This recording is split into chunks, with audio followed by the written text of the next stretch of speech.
How do you think Matt Moore affects this offense? Probably in a negative way.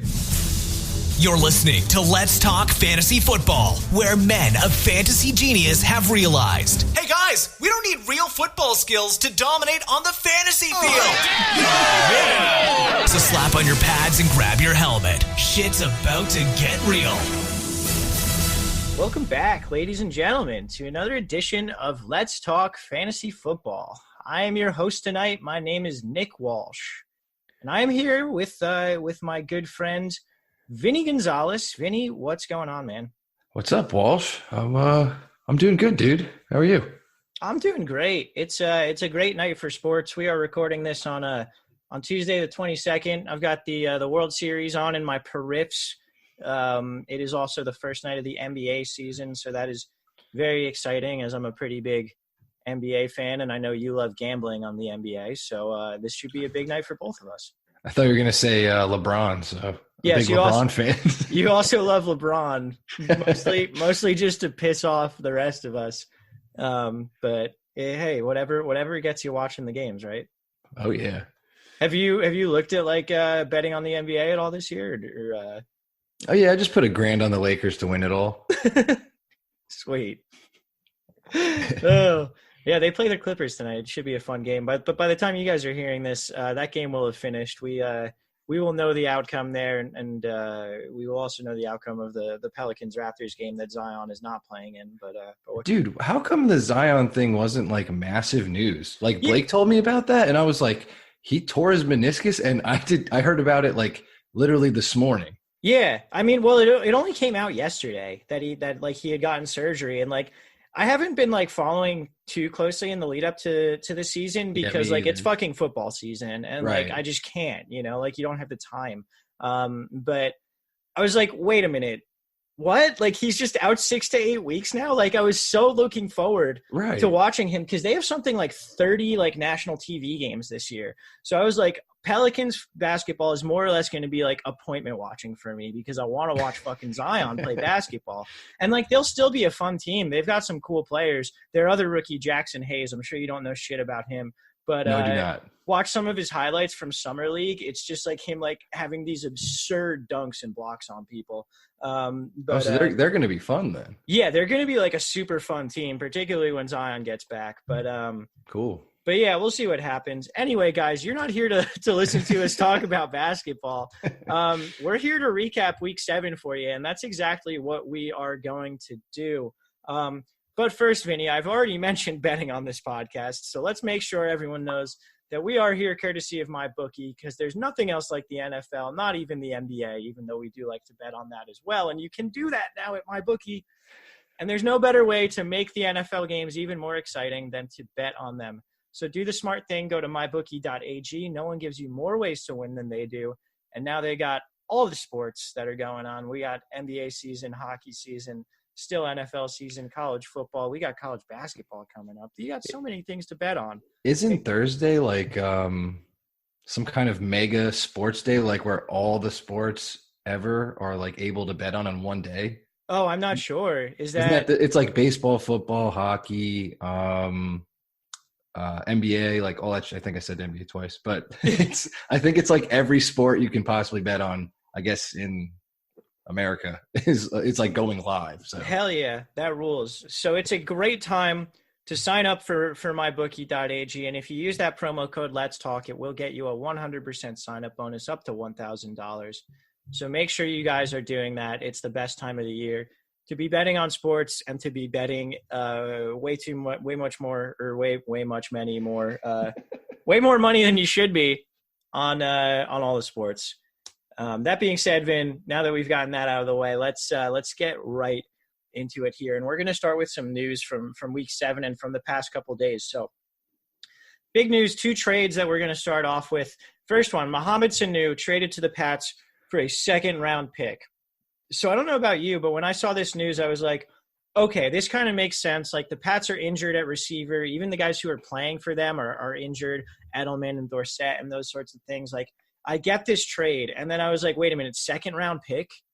They traded a 2nd-round pick for this. That's not a pick that you just throw around casually, So What do you make of this? Do you see Sanu being featured here, or is he just kind of insurance?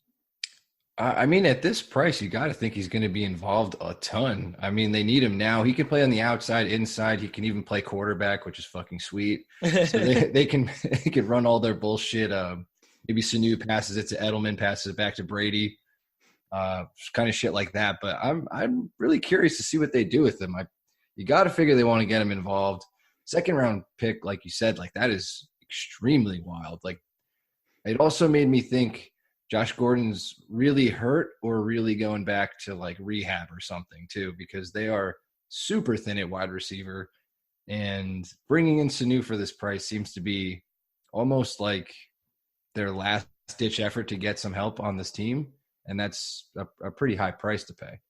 Yeah, absolutely. Part of me was thinking the same sort of thing. Like, whoa, does this mean like Josh Gordon is way more hurt than they're letting on? Like, what does this really mean? And then part of me was also thinking like, maybe this isn't that much of an indicator about their current talent and its status, but might be an indicator of the Pats realize that they have this incredible defense. They realize that this is probably, coming towards the end of Tom Brady's career, and their thinking is that maybe their weakness is, with these guys all being on and off the injury report every week, they are kind of getting him as insurance and figuring it's okay for us to, send it off a second round pick to ensure a Super Bowl this year if that's what we think is going to do this. So I think that would make sense. Like, why, like, who cares? If win during your window, not that the Pats window ever closes with Belichick at the helm, but like with the Brady window seeming to come towards what somewhat of a close within the next couple of years, I thought that maybe that was their thing, that they're okay with a bit of an overpay. But again, I don't know. This is all sort of speculation. I saw someone, I think it was John Proctor, who's a good fantasy mind, say on Twitter that this was all so that we can get a flea flicker touchdown from Sanu to Edelman in the Super Bowl, which I was like, oh, that's guaranteed. Yeah, that would just be awesome.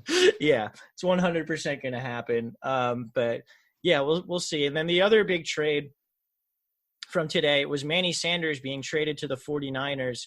The Broncos sent Manny and a 5th rounder for a 3rd and 4th rounder to the Niners. Now, the Niners have had like this absolutely wild wide receiver rotation. It seemed like within the past couple of weeks that Pettis was maybe emerging from that a little bit. That was one thing I forgot to do that I didn't do, was check the snap share numbers from them. So I'm going to do that right now while we're going to talk about this. But do you think Sanders has sort of some upside here, and do you think he will be like a close to every down guy? I'm not really sure. I own a couple shares of Emmanuel Sanders like across my leagues, and I don't really know. Like I tried to move him while he was hot to a couple people, and obviously everyone just said no because he's old and was clearly having his best games. But I really don't know. Like Jimmy G hasn't really shown enough to make me think that Manders his ceiling is any higher than it was on the Broncos, because he was getting a pretty decent target share and some looks from Joe Flacco. Where on Kyle Shanahan's offense, like that's anything but guaranteed. Plus he has to learn the playbook and figure shit out on the new team. So I'm really not sure what to think here. I don't know if it hurts his value necessarily, because a lot of people don't like to have Joe Flacco throwing to your wide receiver on your team, but I'm just I don't know. It seems like a lateral move, even though the 49ers are hot right now. They're just not winning by passing, so it really doesn't seem to matter for him. Yeah, it's hard to say what mattered and didn't matter from this past week with the Niners, but for what it's worth, Dante Pettis was in on 92% of snaps and Kendrick Bourne was in on 89%. The next highest wide receiver was Richie James with 50%. So I would expect Sanders to come in and really take a lion's share of this offense, or of the wide receiver work along with Pettis. I would assume that would push Bourne out of sort of this starting rotation. But again, we'll see. In terms of effects for the Broncos, does this get you on anyone? I think this might like solidify me even more with Courtland Sutton, who's just been an absolute baller this season, and you and I were very wrong on him.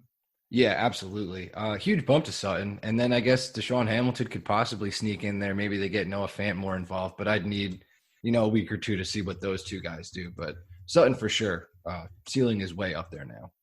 Yeah. And I'm unsure, people have talked about this affecting Deshaun Hamilton, but he's clearly a slot wide receiver. So I'm not sure whether this is really that much of a boon for him.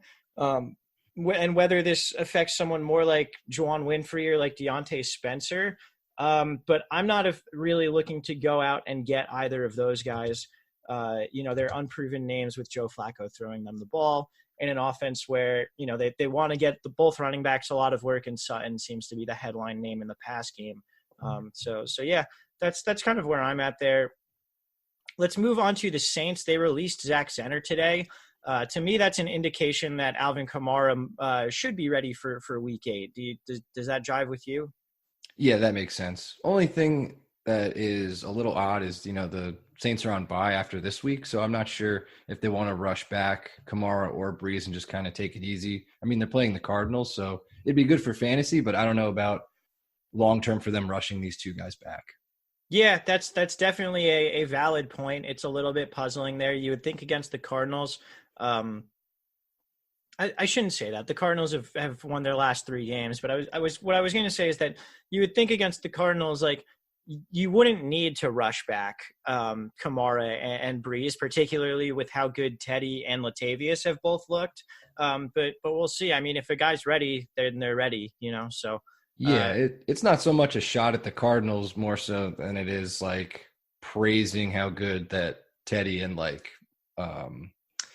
Murray just fucking went off. So those two have done very well instead of the guys that they're replacing. So they've done very well. Yeah, Murray got me some cash on DraftKings this week. I was very pumped on that. Good stuff. Yeah, not too bad. I had a pretty solid week. And then the next piece of news that we want to get to, talking of the Cardinals, they signed Alfred Morris today.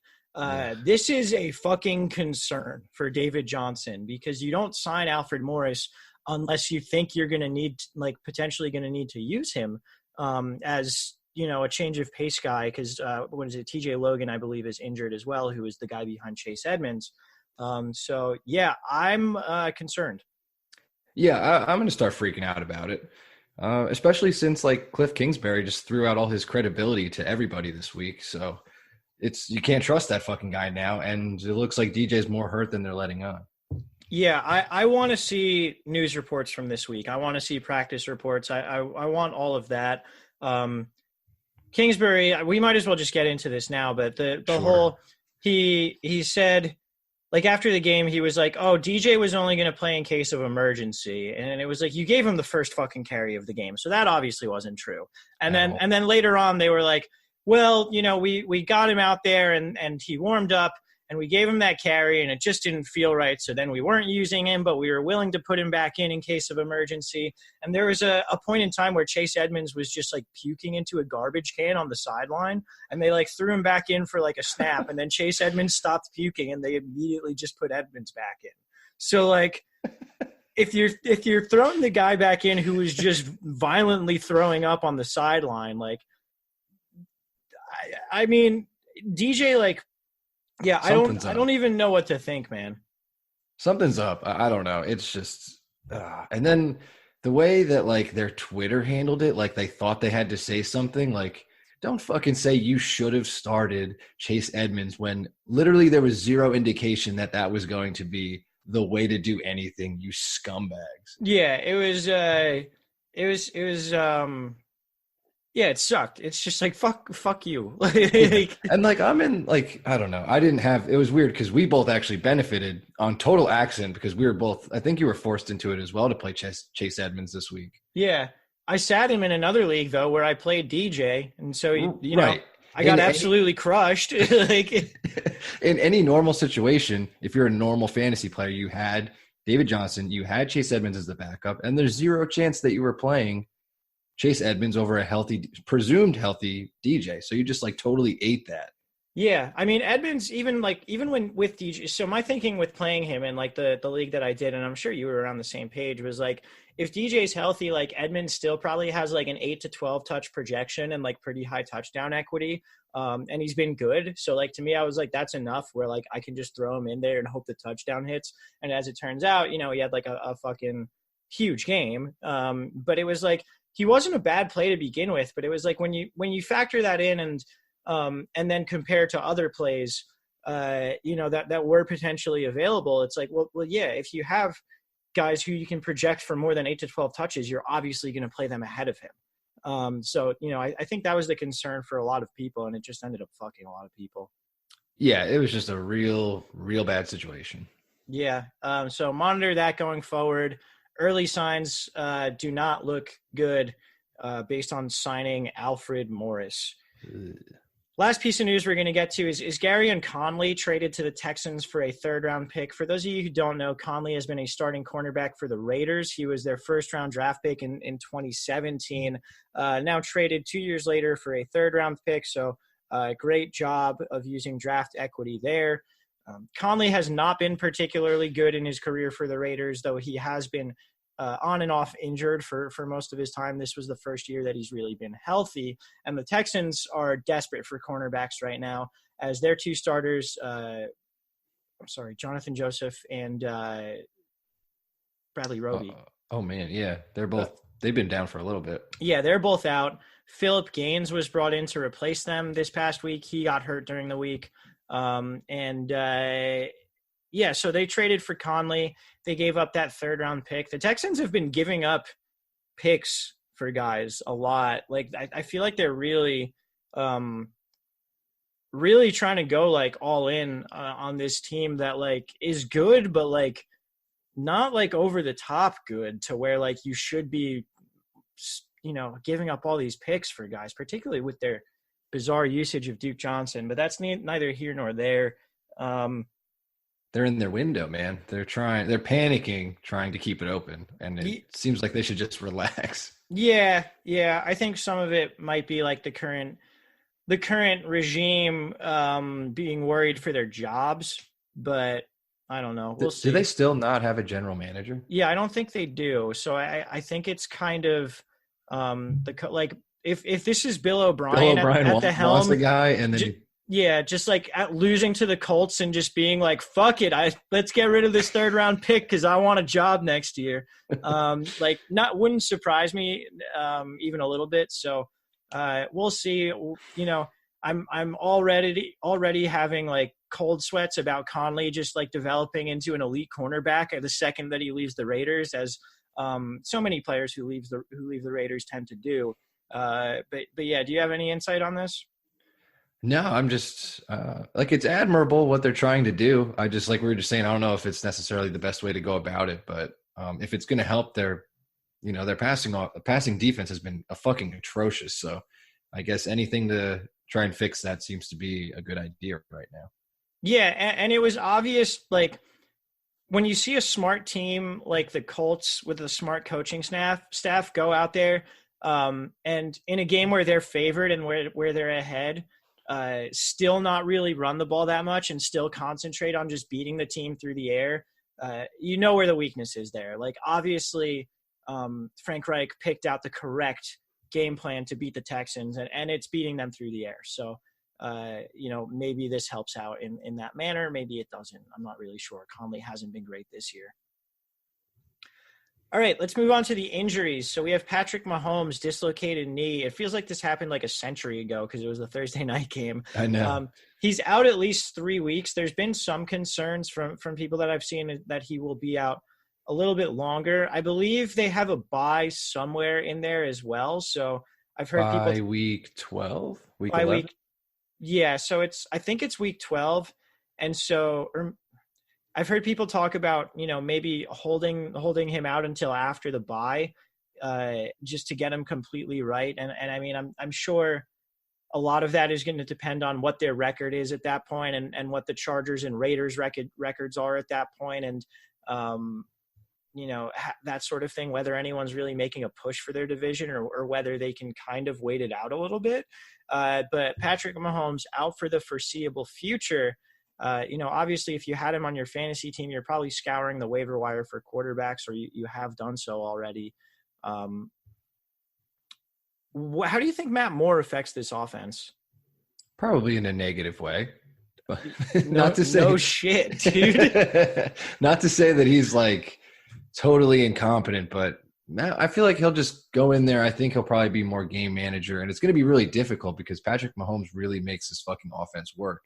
And we saw that he couldn't even get it done at a certain point when his ankle was fucked up because he couldn't get outside the pocket and make things happen. So I do have a little more faith in Andy Reid to scheme around Matt Moore and try to figure shit out for him. Probably more gadget stuff for guys like Tyreek Hill or any of those fast fuckers, out there that we were talking about in their ridiculous snap shares. But I do have some faith in Reid to get this figured out. And Matt Moore is not a total bum. So it's just that, their upcoming schedule is a little tough. They immediately play the Packers on Sunday night. Then they go to Minnesota.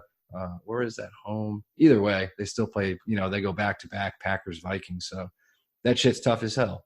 So it's going to be a tough go, but definitely not really thrilled that this is happening. It just kind of sucks overall.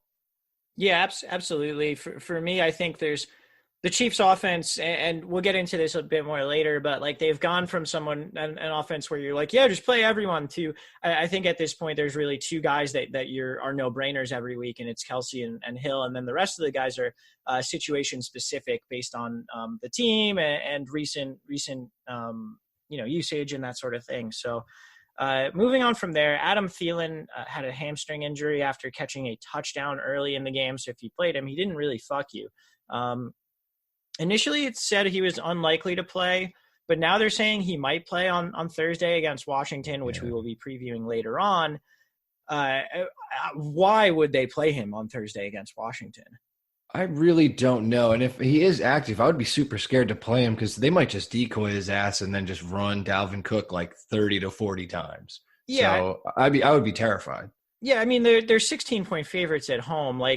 There's no reason to risk further injury on something like a soft tissue injury, like a hamstring, by activating him. But we'll see. I think if you have Thielen, you should plan on him not being available. And if he is available on Thursday, sort of make a decision at that time. Moving on, Matt Ryan has a right ankle sprain. He has not been ruled out for Week 8 yet. Matt Schaub did come in relief for him and threw a touchdown to Austin Hooper in garbage time. Thank you for that. I played him on DraftKings, and that helped make me some money as well. Probably a bad play on my part, and I got bailed out in garbage time. But hey, what can you do? It's all good. Anyway, Matt Ryan looked like absolute trash before this. This was his first game under 300 yards passing, and I didn't really understand why. I didn't really understand what was different than any other game where they went down huge and he just chucked the football around and got his counting stats. But do you trust the Falcons offense if Matt Schaub is at the helm, or if we're dealing with a semi-healthy Matt Ryan? I really don't.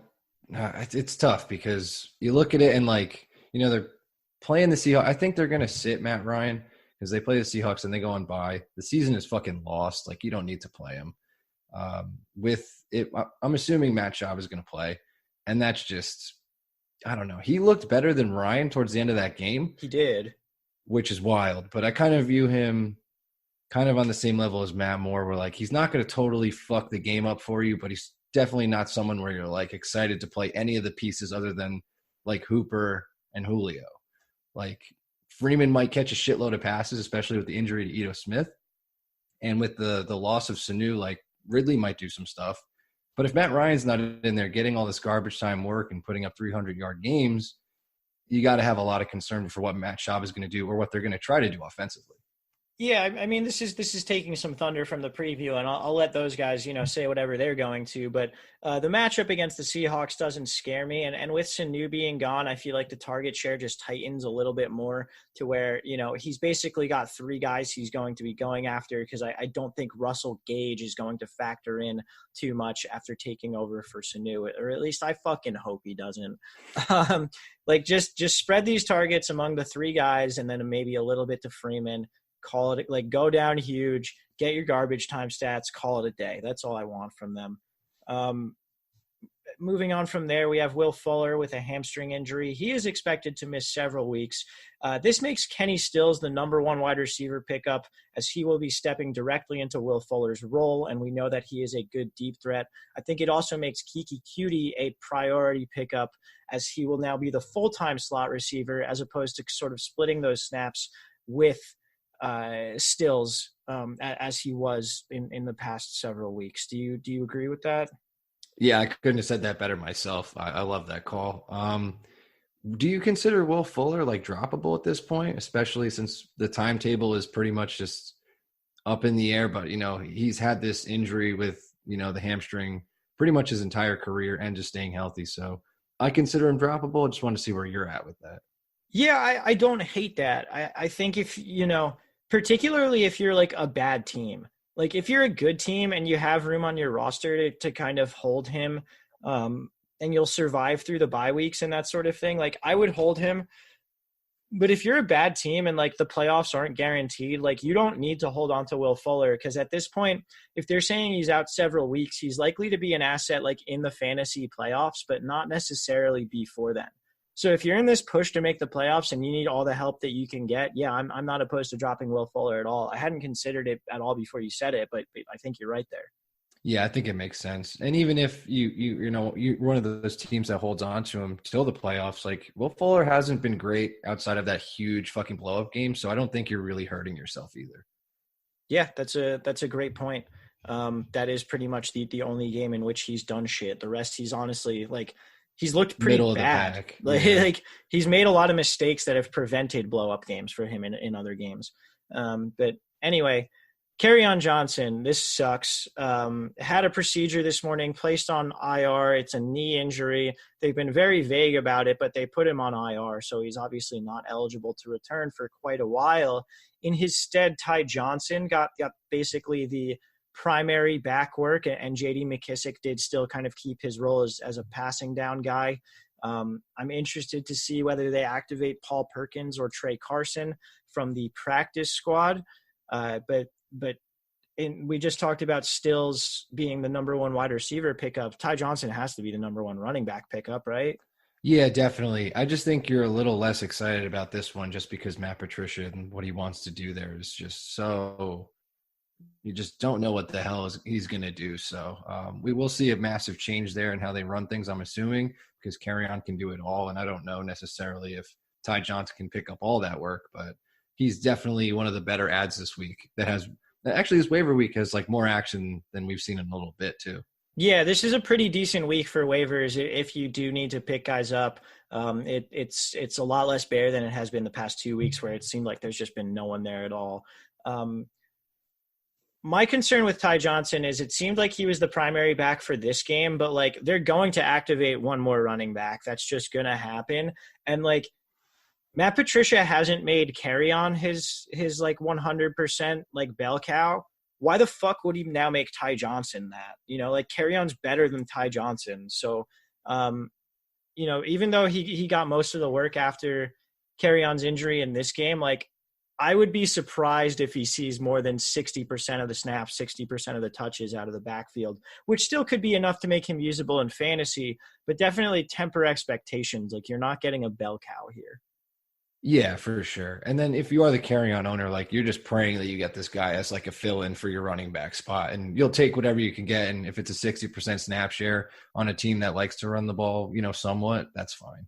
Yeah, definitely. Adrian Peterson, he has a grade 1 high ankle sprain and a grade 2 low ankle sprain, but he says he's going to play on Thursday. I don't know how much I believe that. Do you believe that? No, I don't. And like, they're just kind of shot now. Like, I'm assuming Chris Thompson is going to miss. Adrian Peterson, despite what he's saying, probably going to miss. So they have fucking Wendell Smallwood left over, and like, you're not going to want to play any of these guys in a spot start against the Vikings. Yeah, so. It's a tough matchup, but like if AP doesn't go and like I'm super desperate, I'm not entirely against like a spot start for Wendell Smallwood. It could totally like it could totally end up with him getting, like 25 total yards, but like he also might catch like 6 balls. So I don't know. Like it's gross and terrible, but it's not the worst move if you're very desperate. Yeah, I mean, yeah. Well, who do we have? We have Zeke on bye. Kerryon Johnson's hurt. So yeah, if you're like super fucked and this all works out the way we just said, super desperate play. But you're probably more right than I am saying to stay away from it. But you're probably right. I don't know if I am, man. Like, I mean, running back usage on the Redskins does not, like, in this matchup. I mean, they're a fucking 16-point dog. We'll get to that later. Anyway, the other news was Saquon appeared to tweak his ankle, left the field for a couple snaps, and then came back into the game. No news yet, really, this week, but keep an eye out. Like, that's something where he obviously he came back into the game, but, like, you know, anyone who's played sports before knows that if you tweak your ankle while you're, like, wearing your shoes, like, you can oftentimes be fine and, like, gut it out, and then you take your shoes off and your ankle swells up to twice its size. So I'm not saying that's what happened, but, like, I'm just saying keep an eye out. That's all. Yeah, it didn't look good, like, at all. Like, when I was texting you guys, I'm just like, he's fucking hurt again. Like, he's done now. Yeah. He was already coming off the ankle injury. So big concern here. Definitely watch out. Yeah, for sure. And then just non-skill position-wise, Phillip Gaines, we talked about him going out for the Texans. And then Pernell McPhee, who's one of the better pass rushers for the Ravens. He is also out for the foreseeable future, though the Ravens do have a bye week this coming week, and they should be getting Jimmy Smith back. So it seems like their secondary might kind of be piecing itself back together after that bye week. But we'll cover that when we get there. Vin, let's take a quick break, and then we'll be right back with some breakdowns of this past week's action. You're listening to Let's Talk Fantasy Football, home of the brutally honest fantasy advice you've always needed. All right, guys, we are back, and Vin, let's get right into it with some cool shit. We'll start with one that we touched on before, but Latavius, just unbelievable in relief of Kamara this past week. Let's see. I have his stats here. 27 carries, 119 yards, 2 touchdowns. And to go along with that, he had 5 catches on 6 targets for 31 yards. He was in on 83% of the snaps. Just a great game all around for Latavius. Yeah, I was way off on that. And it was kind of one of those games where in the first half, he didn't do anything. And I was like, all right, cool. I was right. Like, the Bears defense can lock down the run. Latavius is having a bad game. I was right. And then he just blows the fuck up in the second half. That whole second half of that game was pretty wild. But, yeah, Latavius just got it done and makes you more confident in case you ever need to spot start him again if Kamara is not going to be able to go. Yeah, I think something else we should talk about with this is I think you can kind of run on the Bears now. We just saw Josh Jacobs go nuts against them, and then Latavius go nuts against them in back-to-back weeks. And in week 4 against the Vikings, they lost defensive tackle Akeem Hicks, who's one of the top run stuffers in the NFL. He is on IR currently and isn't expected to return until week 15 against the Packers. So, you know, they've got some teams with sort of questionable run situations coming up in the Chargers and the Eagles and then the Lions. But, you know, I think we shouldn't be fearing this Bears run defense like we have over the past year and a half. Yeah, and I think also it has a lot to do with game flow too, because the Bears offense throws so much and Mitch sucks so hard that they're on the field, off the field, and the Bears defense is like just getting pounded all game, so they're eventually going to give up some stuff, and we definitely saw that in this game. So I think it has a lot to do with fatigue. I think your point about Akeem Nicks is totally right as well, but I think it has a lot to do with that too. Yeah, that's a great point. You know, you mentioned it. It was 12-10 at halftime, and Latavius wasn't really doing much, and then he ended up with this huge game. So definitely a great point right there as well. Marvin Jones, 4 touchdowns. Crazy. Did anyone expect this? No, I was gonna ask you, like, no one like, unless you were forced into playing him because of buys or something like that, I'm sure you missed out on this game. Yeah, I mean, I think he was less than 1% owned in most DraftKings tournaments too. So, like, I don't think anyone was really on this. You know, the vast majority of the targets here, Jones had 13 targets, caught 10 of them for 93 yards and 4 touchdowns. And then Amendola quietly in that game had 11 targets, 8 catches, and 105 yards, which was really his first game where he mattered since week 1, when I think he had 14 targets. So that kind of left Galladay out in the cold. The one thing that I wanted to look into that I did not have time to before this podcast was whether Galladay was being shadowed. Here's the thing, dude. Marvin Jones was matched up with Xavier Rhodes. Huh. And he just beat the shit out of him. And if you remember from like past games, I think last Thanksgiving or 2 Thanksgivings ago, every time Marvin Jones is pretty much matched up with Xavier Rhodes, he has a decent game or catches a touchdown on him, which is pretty wild. It's just kind of one of those matchup things they're like willing to go for. So I think they exploited that big time. And it's kind of just one of those things we weren't paying attention to like whatsoever. Yeah, I think we might have to just chalk this one up a little bit to like, yeah, sometimes weird shit happens, rather than like any sort of learning moment. I don't know. Like, do you think there is anything we can learn from this game and like take forward, like other than like maybe Galladay has a lower floor than we thought he did? No, I still think Galladay is like a way better owned, way better play most weeks. But I think this is more of like, Marvin Jones could go off at any time. Maybe if I'm fucked, I throw him in instead of some other guy. Okay. Which is pretty shitty, but that's pretty much all I got. Yeah, no, that makes sense to me. Leonard Fournette continues to really just get it done. 29 carries for 131 yards against the Bengals, threw in 2 catches on 2 targets for 14 yards. Didn't get in the end zone. So that's something where Fournette's sort of been lacking on touchdowns, and I think that's something that might be coming for him because just based on how much work he's been getting, you would think the touchdowns will get there eventually as well. But Fournette right now is playing great, and I think you can expect it to continue. I mean, yeah, it's just a pure volume play every single week. Like, you get this amount of work, you're going to fucking perform or you're going to lose your job. And Fournette's doing, enough with it. Enough is like, as in like really good. But I'm going to continue to ride this out and just, like I said, the touchdowns are probably coming in some way, form, or fashion. So this is just unsittable volume. And if you have Fournette, he's every week starter. Running back is garbage, so he's great for your team.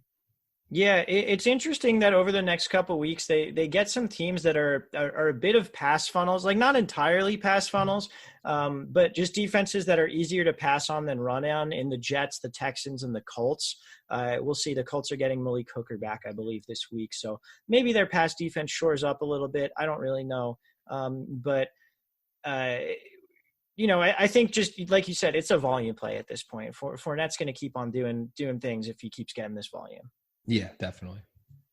Darren Waller, your boy, finally got in the end zone. We thought it was going to be a frustrating one because he had a touchdown called back that then immediately went to number 2 tight end Foster Moreau, who's been quietly playing really well the past couple weeks. But no fear, Waller catches 2 touchdowns later on in the game. He's locked in as a number 1 tight end week in and week out. Yeah, one from Carr, one from Glennon. So if Carr goes down, Mike Glennon's going to support the man. That was good to see, man. I enjoyed that big blow up game. It just proves how like greedy we can be because I'm just like, Darren Waller's great and all, but this motherfucker needs to catch some touchdowns. Yeah. And lo and behold, here it comes. So he was one of the guys that was eligible for some touchdown regression, and boom, here it was, and it was massive. I think he was the highest scoring player on this week, which shows how much like trash this week was that a tight end was the highest scoring dude. But good on you, man. Yeah, absolutely. And Waller continues to, get the targets every single week. Now they expect Tyrell Williams to be back this week, so we'll see if that affects him at all. But I don't think it does. I think Waller is a week in, week out guy you can count on at least 6 targets for pretty much. And you have the upside and now you have the end zone upside as well. So there you have it. Going to the Vikings, Stephon Diggs appears to be back. We talked about Adam Thielen's injury a little bit. And also, is Kirk Cousins for real? So tell me, do you think this is for real for both of these guys? Because I think it's fair to question both of them, whether they're legitimate options now. Yeah, definitely. I mean, you're looking at Diggs and you look at his box score and you're like, fuck yeah, he's back. And then if you watch if you watch the whole game, like Diggs was still like making mental mistakes, dropping passes, dropped a touchdown again. Kind of playing sloppy, but getting enough volume, which is like what Diggs was before this whole year, and then being able to run. So I don't know. Diggs might be a little fluky going forward, but at this point, I think you ride it till the wheels fall off with him. As far as Kirk goes, I feel like he's going to fuck us like this Thursday. Like they should win this game, but you're going to play Kirk, and he's either not going to perform well or they're just going to run it so much that like he's not going to even have enough volume pretty much like the first couple weeks. Yeah, I mean, I think they're going to let him have his revenge game. We'll see. I also think you can trust Diggs this week and then maybe exercise some caution or look a little bit deeper into the situations going forwards. Just because, like we said, Thielen is either going to play and maybe be a decoy, or he's going to not play. So I would expect Diggs to lead the team in targets this week in either situation. Yeah. All right. Lamar Jackson, insanely good. It sucks he's on a bye this week because I have to find someone else to play. Andy Dalton. Every time, Walsh. You can do it. I've got a couple. I've got a couple names in mind, and none of them are Andy Dalton. I was going to say that is dead and buried. Yeah. But man, his number one wide receiver target has been out. Mark Andrews played absolutely terrible. He dropped 3 passes, one of which was a touchdown this week. And Lamar continues to do it with his legs. He continues to do it with a couple deep shots to Miles Boykin. He's just awesome, man. Yeah, he needs no one but himself. So it doesn't even matter if Marquise Brown is out or if Mark Andrews sucks or if Miles Boykin is like their number one dude.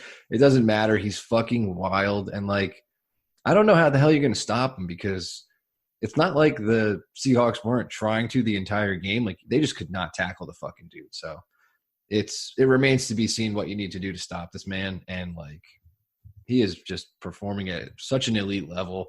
It is just so wild. Yeah. If you haven't watched highlights of his runs from this past game, do yourself a favor and do it. They were just like really, really, really impressive. That 4th and 2 that they went for, and he got the touchdown. That was awesome. I thought that was a 4th and 8. Oh, was it? I'm pretty sure it's longer than 2. Because I remember watching them just like they just ran a QB sneak. Like that was designed that way, and they got a touchdown out of it. Yeah, it was really, really cool. Very cool play. He had a lot of really cool plays in this one. One thing to note, I mean, they coming off the bye, you would assume Marquise Brown would be healthy again for that game.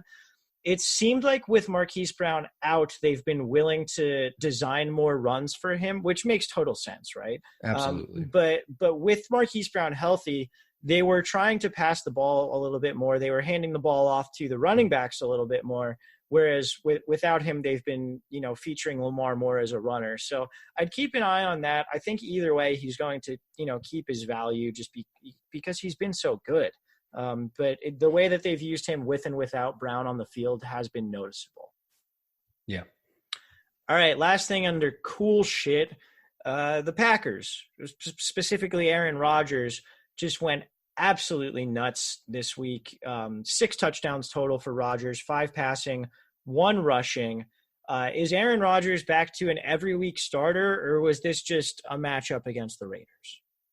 I think it had a lot to do with the Raiders, but also he did it with nothing, basically, and they do have the Chiefs coming up. So you would be stupid not to throw him in now. I mean, you go back a couple podcasts, we're talking about playing Andy Dalton over him.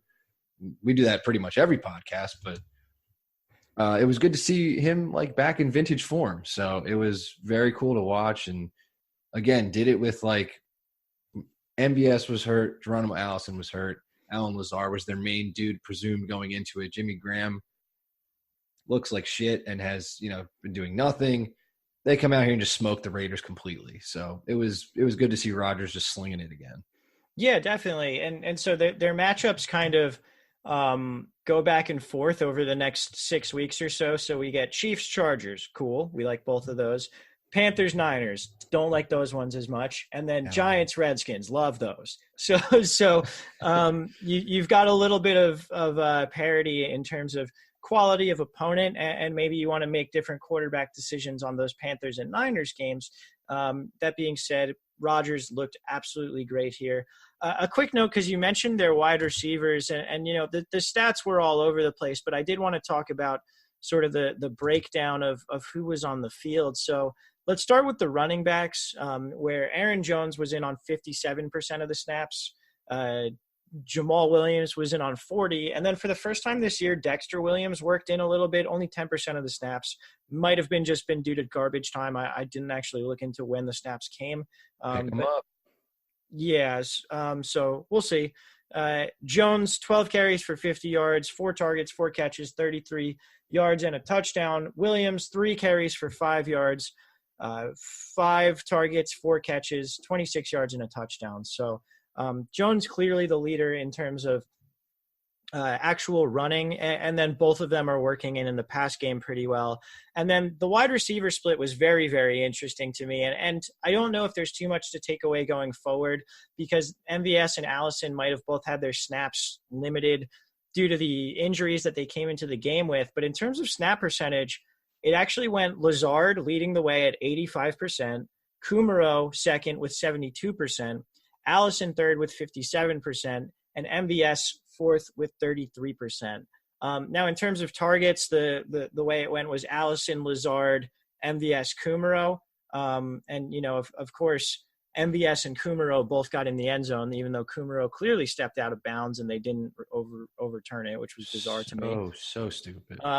But yeah, like if you see MVS's 133 and a touchdown, it came on 3 targets and he was in on a third of the snaps. So keep that in mind. I don't know what to make of it going forward, because I don't know how much the injuries factored in. But I am interested in their wide receiver split as the weeks continue. Yeah, that was a lot of fucking information. Sorry. And it's like so hard to parse through all that shit. Yeah, it's like a lot of information, and the conclusion is like, eh. Yeah, exactly. Like, it's just like everything is great sometimes, maybe. I don't know. So it's a little fucked, but if you're, bye weeks are coming up, and it's shit could get rough. Like, we just had Don play Lazard, so you could find yourself in a spot where you might need to just throw in one of these guys and pray for a touchdown. And if it's any consolation, like, that could happen. Yeah, absolutely. All right, let's move on to some weak shit. We already talked about the Cardinals. Let's move to the Falcons, because what the fuck happened here? I mentioned it before, but every game, like, their defense has been bad, and Matt Ryan has gotten his counting stats and gotten over 300 yards passing. This one, it was just like the defense was bad and the offense literally couldn't do shit. I really don't know, because it's not like Jalen Ramsey played well, but he didn't really lock down Julio at all for the most part. Like, he still got his.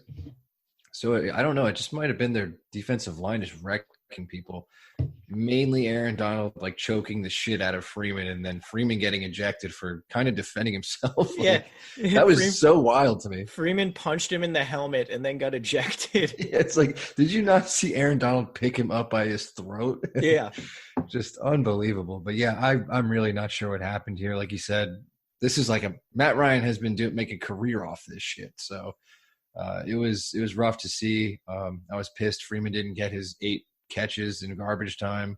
And like, I don't know, they looked as bad as they actually are finally. Like, they've been looking pretty decent from the box score, from their stats, looking like they could potentially win games, but now they look like they are just fucking done.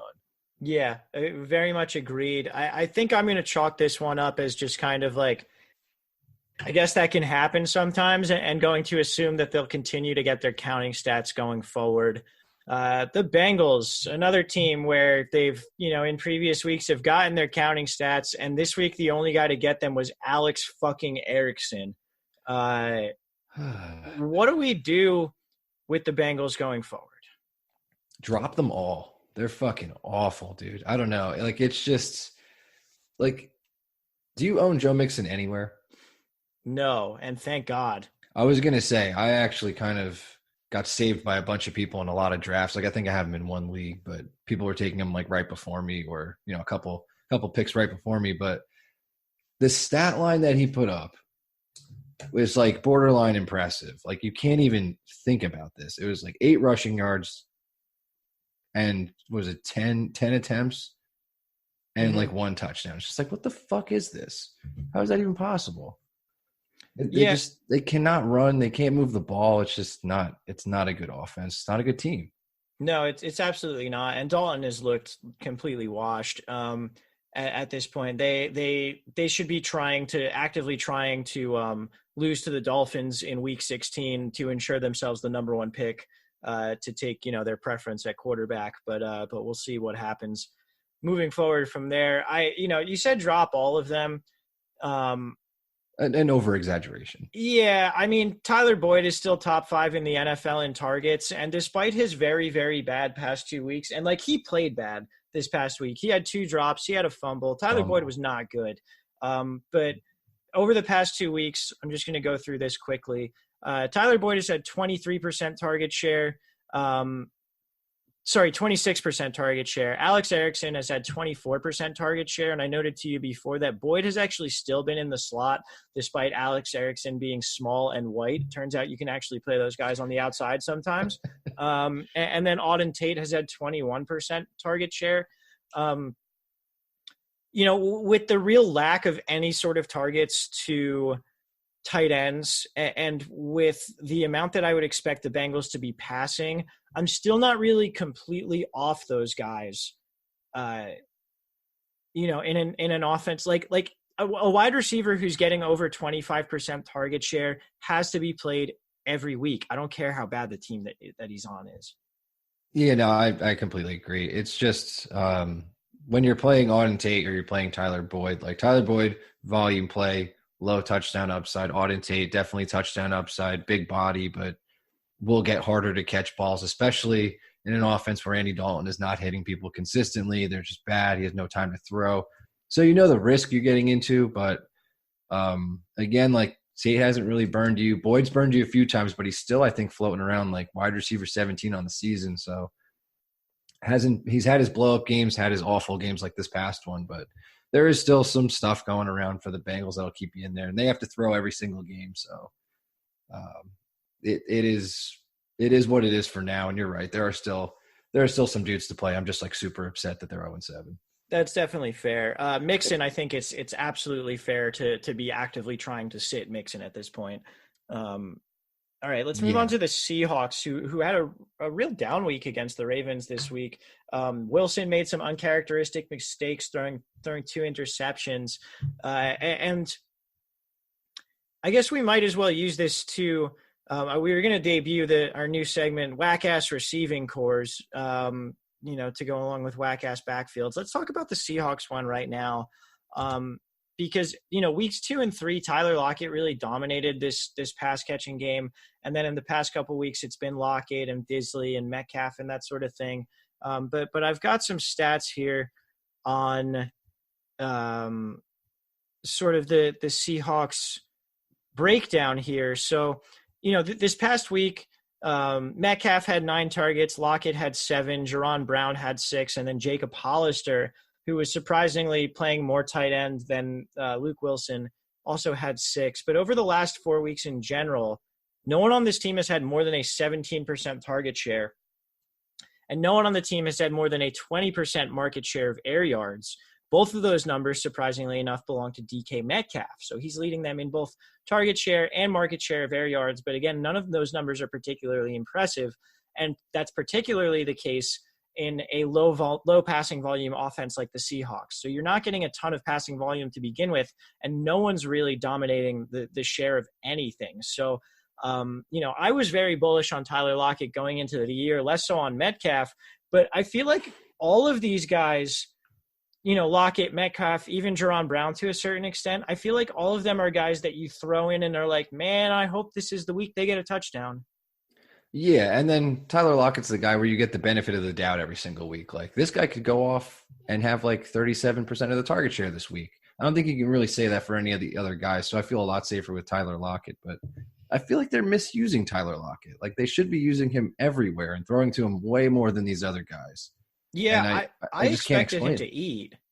Yeah, exactly. Like he should be. He should be the Doug Baldwin. He can be the DK Metcalf too, like stretching the field as well. Like Tyler Lockett is a psychopath, and I just feel like they're not utilizing it, especially with Will Dissly out. Like they need to make some things happen.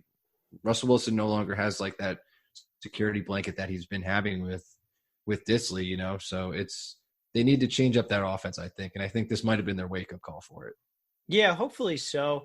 To go along with the Seahawks pass catchers all being a little bit disappointing, Chris Carson had a disappointing game, but I think it was really just disappointing in terms of the counting stats because Chris Carson is clearly the guy here. 21 carries. Yeah, it's 21 carries. And then I believe he was only off the field for 8 snaps. I think 6 of them went to Procise and 2 of them went to Penny. So Carson's clearly the all-purpose running back. He got 5 targets to go along with those 21 carries. Despite the disappointing week, I wouldn't worry about Carson. Yeah, I wouldn't either. It's just these weeks will happen, and as long as he's getting the workload, like you shouldn't be worried about it whatsoever. All right, Vin, talk to me about the fucking Jets, because I know you stayed up to watch this whole game for some reason. Yeah, I don't know. Like when I texted you guys that, obviously everyone was sleeping, not watching this garbage trash game. It was Adam Gase and Bill Belichick locked in a battle of wits as Belichick wanted more room for the punt, and I think there was like 6 minutes left in the game. So he was taking the delay of game, and Gase was declining the penalty. and then Belichick did it again, like they false started on purpose, and then Gase declined it again, and then they just show Bill, and he just smiles. I was like, this was worth every second, like staying up for this. Like it was so fucking awesome. But that's great. To go back to the Jets, we can go back to our conversation we had last week where we were talking about buying low on these guys and talking about the window being shut. They did not perform whatsoever. They play the Jaguars this week, and then their schedule opens up huge. Go out there and get yourself some Jets because they will not look this bad every single week. Yeah, I mean, I didn't understand. Like, I didn't watch a lot of that game. I was kind of like, I got home like halfway through it, and then I was like doing laundry and making dinner, and the kind of stuff that you should do on the weekend and you never do. But like when I looked at the box score, I was like, I don't understand why Crowder and Bell weren't more involved. Like, I don't understand why you're actively trying to target like Demaryius Thomas and Robbie Anderson downfield instead of just getting the fucking ball out of Darnold's hands. But they got blitzed. They got blitzed every play. If they ran one slant that game, they would have been wide open for like a to-go touchdown. They were just long developing routes, like crosses, not crosses, like deep posts and all that shit. I was like, what are you even thinking trying that shit? Yeah, it was really bizarre. Just kind of looking at the targets and where they went. But Bell again had a low, like, what was he targeted twice? Yeah, it wasn't much. But as you said, the Jaguars are whatever they are at this point. I don't think they're like a terribly good defense. But then after that, we got Dolphins, Giants, Redskins, Raiders, Bengals. Like, get those Jets. Get those fucking Jets on your team. It is going to pay off. Guaranteed. All right. You put down here Vulture Week. Lots of not fantasy relevant dudes getting touchdowns this week. That's always some weak shit. Are there any specific examples you wanted to bring up, or? No, it just seemed like one of those weeks where you look across your leagues and everyone has a low score. Like, I think by the time the 4 o'clocks rolled around, I'm like, people are going to be lucky to break 100 points. Like, it was just kind of one of those weeks, and it always happens, and it's always shitty. And if you survived, like, more power to you. But it just one of those things that happens, like, season to season. Yeah, I got in Rogers League, in the Brick League, I got maybe the most bitch win I've ever gotten with a solid 71 points. Ooh, yeah. I think I was the second lowest scoring team in the league. In another league, I put up 53. So it was that kind of week, I think, depending on your team. A lot of guys that we all thought were going to do great, like Matt Ryan, Evan Engram, David Johnson, Chris Carson, like these types of guys. They all really, really laid some eggs this week. So, it is what it is. It definitely happens. get back up, dust yourself off, and keep on going. And then the last week shit that we want to talk about is just Melvin Gordon, dude. He's terrible. I need to apologize because I kept advocating for him having a good week and being better or good at all. And he is just, oh my God. How do you fumble twice at the inch-yard line? Cost your team the game. And he just looks bad. He looks very bad. And I don't know why they aren't. Now I see why everyone was yelling at me Eckler is better. They should use Eckler more. You guys are totally right. I don't know. I have a soft spot for Melvin Gordon, but he looks like shit, and he should probably get dealt before the trade deadline. Yeah, and I mean, the next two games are games where if you want to keep the game close and win, you should theoretically be running the ball against these teams, against the Bears and then against the Packers. Those are both teams with pretty good pass defenses and pretty good pass rushes. So you want to be running the ball in order to do that. But with this offensive line in the state that it's in and the way that Melvin Gordon's looked, I have no confidence in them to successfully be able to do that. If you have Melvin Gordon, are you willing to play him against the Bears, or are you looking for any other option? I'm looking for any other option right now, but I feel like you took Melvin Gordon. You probably don't have a lot of other options. Yeah, that's probably true. It might be another throw him back out there and pray week this week, but if it doesn't happen this week, I'm not firing him up against the Packers. I'll tell you that much. Oh, absolutely not. And I feel like Melvin Gordon's also a guy you can maybe package in trades or just throw out feelers in your league because someone's probably going to want that name value or upside of, him possibly turning it around. But probably a guy you want to get off your team and try to have someone like a plug and play rather than Melvin Gordon, which is absolutely insane. Yeah, absolutely. That play calling also at the end of the game was just bizarre to me. You have no timeouts and you're running the ball on the one in a spot where refs take a long time to spot that ball anyway, and the clock's going to be running. What the fuck are you possibly doing? Dude, it was bizarre to say the least. And then how do you not throw it at least once? They had, remember that cool play design they had where, who the fuck was it? Eckler that was wide open? No, it was Melvin Gordon where he caught that touchdown. That was beautiful play design. And they should have just ran that play again.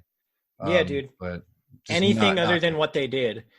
Fades to Hunter Henry, fades to Mike Williams, a pick play, a pick play to get Keenan Allen open. Apparently, Rivers refuses to sneak. I read that. He he's not about it. He thinks he's going to hurt himself and absolutely refuses to sneak in short yardage.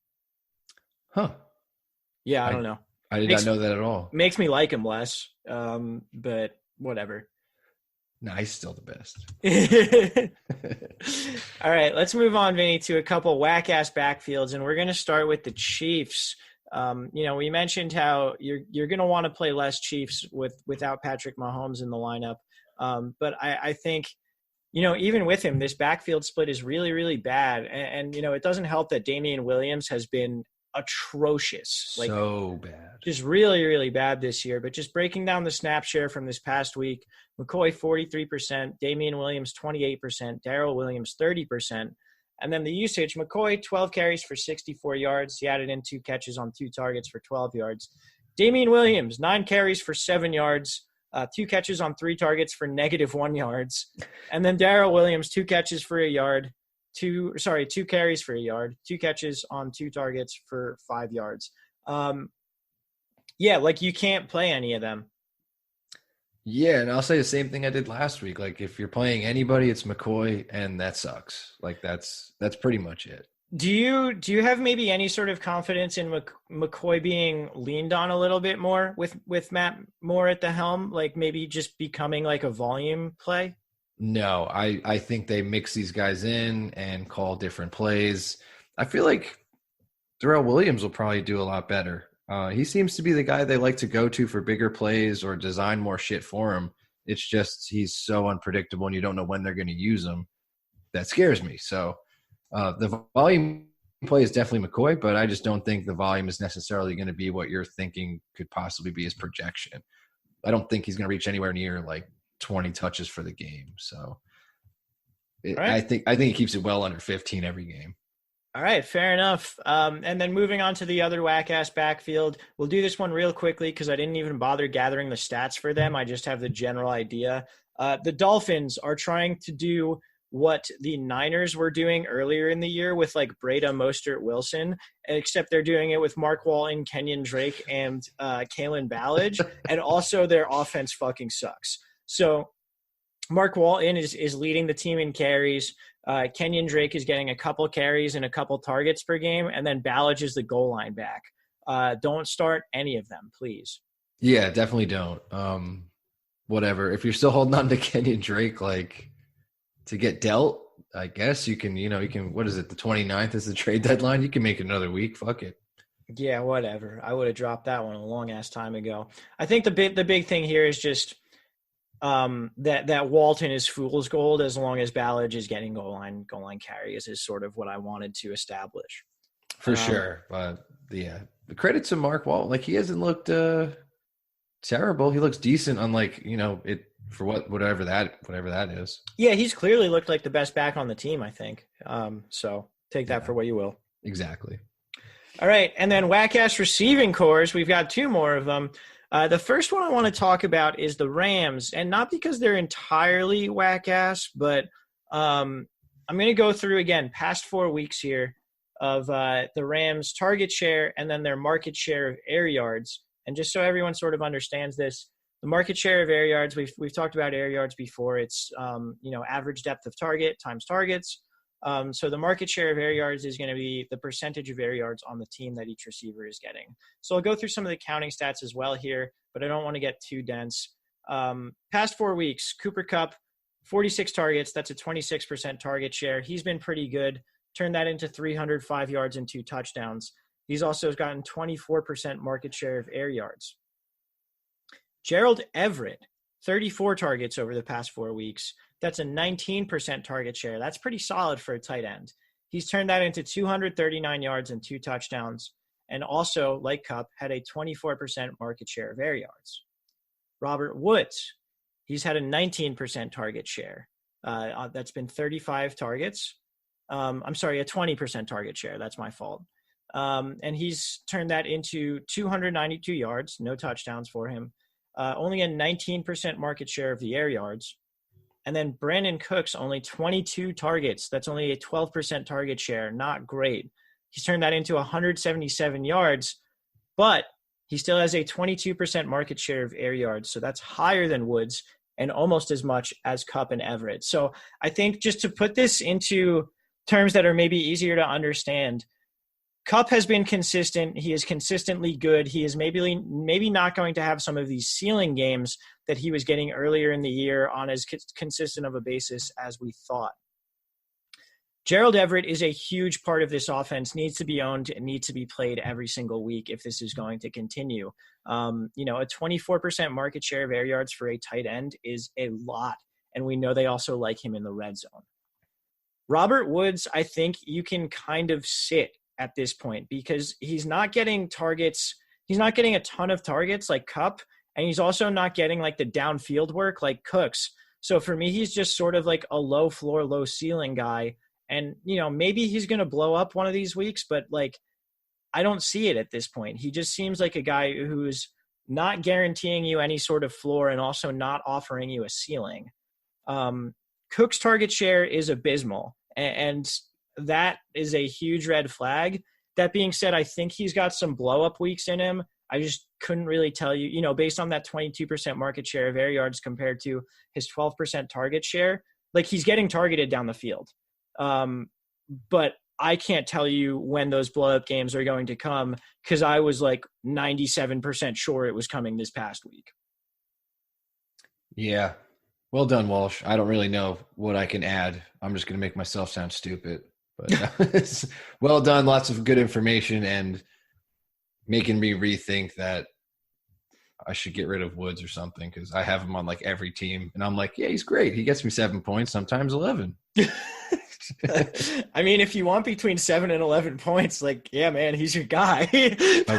wide receiver 3, baby. He's great. I mean, I'll give you that. He's certainly like, he can be a little bit more consistent than some other guys, but man, like I don't know. Just the way he's being used, it's tough. It's tough for me to. Well, they're to just want him.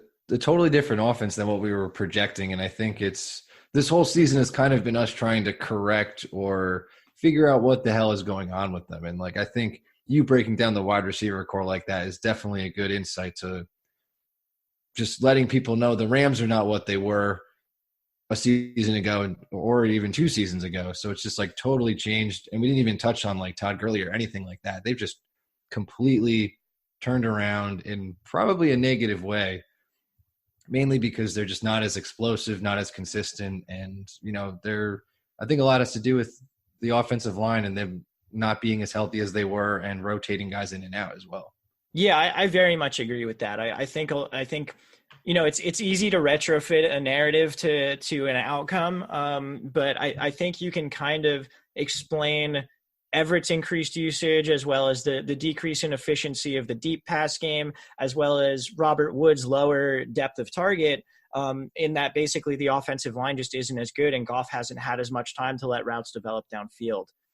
So I don't know. I think that's kind of the reasoning for all of that. And unless we project their offensive line to get significantly better, which I don't really see it changing. Yeah, no, it's definitely fair. It's just I feel like a lot of people I have some of the Ram guys. I'm going to keep playing the Rams players because, they're good. But as we've seen, they can be a pretty decent team to like a very awful team. So we should probably start figuring out what our expectations are for them going forward and, kind of lowering them, I think. Yeah, absolutely. Let's move on to the last whack-ass receiving core, and that's going to be the Chiefs. We talked about how Hill and Kelsey are pretty much the only guys you want to use week in, week out at this point. Hill was eased back in 2 weeks ago. This past week, he led the team in snap percentage at 87% for receivers. Demarcus Robinson was second at 80%. Mecole Hardman only in on 48%, and Byron Pringle, the obvious odd man out, at 23%. He is safe to ignore. Sammy Watkins might be back in the equation this week. Okay. How do you parse any of this, or is it worth trying to parse any of this beyond it's just Hill? It's just Hill, and I really don't think it's worth going through because we tried to do that early on, hit on Demarcus Robinson, hit on Hardman, and then the rest has been a fucking wash. So I'm pretty out on it otherwise. All right, let's get into the last thing on our schedule for tonight, Van, and that's previewing the Thursday game. We've got Washington at Minnesota. We said it before. Minnesota is a 16-point favorite. The over-under here is only 42, so we're not expecting a high-scoring affair. It is a Kirk revenge game. Do you think Kirk is going to bone you, or is he going to be okay? Maybe somewhere in the middle. Maybe he'll put up like 16, 18 points. I don't think he's going to go off necessarily unless they let him loose, which I really don't think they're going to do in a game where they should just like close this out and win it. Mike Zimmer's going to do what he wants to do, and it's going to be a lot of Dalvin Cook. So Kirk will probably have like 2 touchdowns, but I'm not looking for him to have a huge, massive blow-up game here. Although that would be awesome to see. I just don't see the narrative fitting that. Okay, fair enough. Yeah, I mean, I'm in on Kirk as a usable starter. I think I agree. I'm not sure that he has a blow-up game here, but definitely a usable start. In terms of the running backs, obviously Dalvin Cook is a play. I don't think you need to go down to Madison, but I think there's a solid chance that Madison ends up giving you a playable game with the idea that they go up big and maybe they just kind of let Madison take the fourth quarter. Do you have any opinion on that? I like Madison as a play, mainly for all the reasons you just said. I think you could sneak that in if you're like really hurt, you're on bye weeks. This could be a game where you could throw him in and get lucky. Yeah, and he's a guy who's been getting, somewhere around 8 touches a game for the most part. So you get those 8 touches, you get in the end zone maybe, all of a sudden you're made in the shade with, a solid 11 points from the guy that you just brought in and, as an emergency play. Yeah. Pass catchers. We talked about Stephon Diggs and how he's clearly a guy with Thielen, not being healthy. You said you think Thielen's more likely to be a decoy. So if he's active, are you sitting Thielen for sure? Yeah, I think so. Especially for the other reasons that I said. Like I think Diggs, Kirk's volume is going to be pretty limited, and they're going to want to run a lot. So you got to hurt Thielen. You got a run game that's probably going to dominate, and Kirk who's not going to throw a lot. So everything that I've just said is pretty much just like Thielen could catch a touchdown or whatever, but I can't see him hobbled out there having a huge target share, anything you want to bank on. So I'm going to safely sit him for any other better option that I could get. Okay. Let's talk about the other pass catchers here, because with Thielen hurt, Olabisi Johnson was in for 71% of snaps. He saw 8 targets, got 4 catches, 40 yards, and a touchdown. If Thielen does not go, will you roll out Olabisi Johnson? No. Okay. I will not. Will you? No, I also will not. I would consider a little bit more one or both of the two Minnesota tight ends. Because, again, with Thielen on the bench, they were pretty well used here. This past week, the 2 tight ends being Kyle Rudolph and Irv Smith, each of them saw 6 targets, got 5 catches. Rudolph turned that into 58 yards and a touchdown. Irv Smith turned that into 60 scoreless yards. Rudolph was out there more, 75% of the snaps compared to 56% for Irv Smith. But, like, tight end sucks. We talk about this all the time. I'm, like, not opposed to a spot start using either of those guys. I would definitely lean more towards Rudolph. But like I said, I feel like it's going to be a low-volume game for the passing attack. So you know what you're getting there. And, like, the stats from last week are definitely from, like, a shootout mentality. So it's a little rough to say, like, you can plug and play these guys. But who am I to say that, like, Kyle Rudolph's not going to have his old type of game, which was, like, 12 yards and a touchdown. And, if you get that from a tight end, you're, like, fucking over the moon. So I'm definitely not against it, and I can see it working out for a lot of people. So I don't hate the play. Fair enough. And for me, that's only if Thielen isn't playing, because I think they Yes. could absorb some of those targets. Totally like, even right. if Thielen is in, like, we think he would be more of a decoy, but, like, maybe, I don't know. It's really difficult to project at this point. But, yeah, I'm like you. I would lean Rudolph out of the 2, and it's only if Thielen's out for me. Yeah, dead on. Washington, we don't have much to talk about. We talked about Adrian Peterson and Wendell Smallwood a little bit before, so I don't think we'll touch on that. Is the only other guy we need to discuss Terry McLaurin here? Yeah, and then, like, he was kind of a guy you were sitting last week, even, regardless of the weather, because of the matchup being so rough. I don't know. We kind of just saw Marvin Jones just kind of go nuts. So I don't know. I'm probably not as tempted as I should be, because I don't know. I feel like McLaurin you could probably afford to sit. Yeah, you might have other plays there. And McLaurin has sort of overperformed his touchdown expectation just based on, like, his yards and his targets. But he's also a guy that all he really needs is to get free behind the defense once. He has Case Keenum in there. Case Keenum's been willing to throw that ball deep to him, more so than maybe Haskins or McCoy. So I don't think it's the worst start that you could make. Like, I'm not actively trying to start him if I have him, but I'm looking at, same range as, like, the Panthers wide receivers, or I'm trying to think of, like, other good examples here. I was going to say a guy like Auden Tate. Yeah, that's definitely fair. Like, same range there. I'm just pulling up the schedule real quick to see if anyone, like, I'll give you an example of guys that I wouldn't play him over. In a good matchup against Tampa Bay, I would sit Terry McLaurin for Corey Davis and A.J. Brown.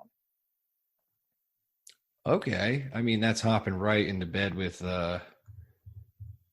what's that? Ryan Tannehill. Yeah, I'm getting all horned up for him already. I've been streaming heavy in a lot of leagues, and I may have a bit of a Tannehill thing this week.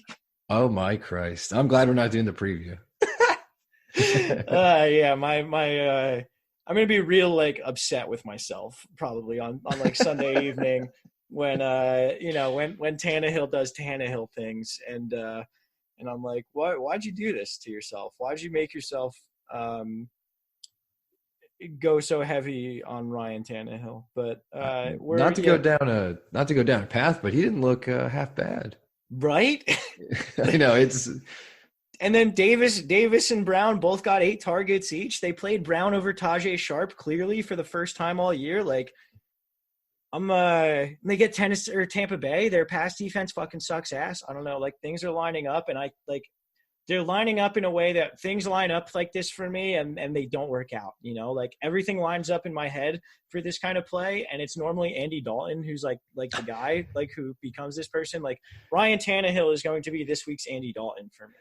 Yeah. I was going to say, if you think things line up for you and they don't work out, like that's all they do for the Titans. Like everything is perfect and they just drop the fucking ball every time. So I'd be nervous, but I like where your head's at, Walsh. This is going to be a fun week. All right. We're infringing a little bit on the preview there, but that's true, okay. True. You got anything else to leave the people with before we let them go? Yeah, it's the fucking halfway point of the season. Well, before, playoff pushes start, we're halfway through until playoffs. So this is fucking panic time. It's time to get excited and things start changing. People start getting hurt. It's about to get way more wild and way more desperate. So this is definitely probably my favorite time of the year. Plus, if your team is good or bad for sure now. So we know a lot more things, sort of. I don't know. It's probably just going to all kick back and revert to zero for us, but it's a lot more fun now. There's one league where I went to Devontae Juju rounds 1 and 2, and like I managed to sneak a win out this week on like a big Sony Michel game. So now I'm like 3 and 4, and I'm like, is my team bad? Is my team good? Like I don't know. We'll kind of see. So maybe you don't have clarity at this point, but for the most part, I think you probably do. Yeah, that's a good call, Vin. I think we'll close it with that. But thank you guys for listening. Shrek and Don will be back with the previews for this week. Those will be out on Friday and Saturday morning. So make sure you're checking those out. Be sure to send us any questions that you guys may have throughout the week. We'll try our best to get them answered as quickly as possible. But yeah, for Let's Talk Fantasy Football and for Vinny, I am Walsh. Later, podcast. This has been Let's Talk Fantasy Football. Thanks for listening.